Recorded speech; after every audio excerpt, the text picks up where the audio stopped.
Den sidste slurk drikkes. Fødderne tripper, før næste mand skal i spotlightet.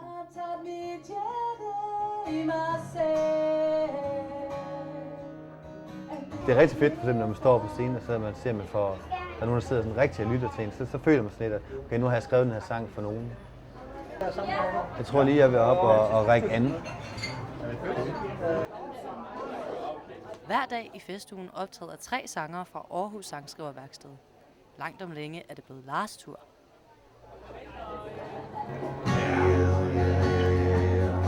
Jeg tror, det er godt, Jacob. Ellers så skruer vi bare lige lidt på den undervejs.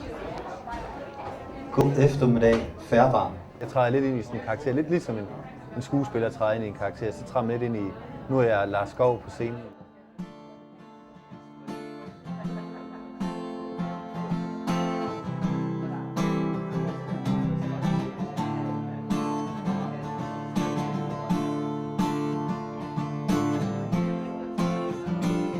Når jeg kommer ud og spiller koncerter, det er egentlig det mål med mig, det er at komme ud og videregive mine numre og få folk til at have en god aften og hygge sig.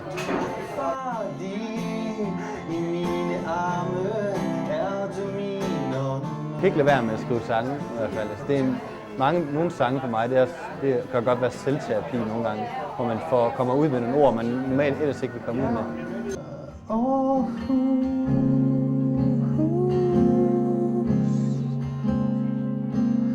Kom hen til mig. Det gik okay.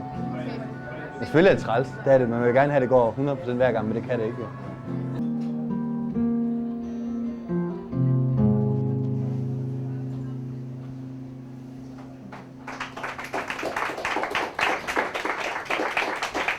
Tak skal I have.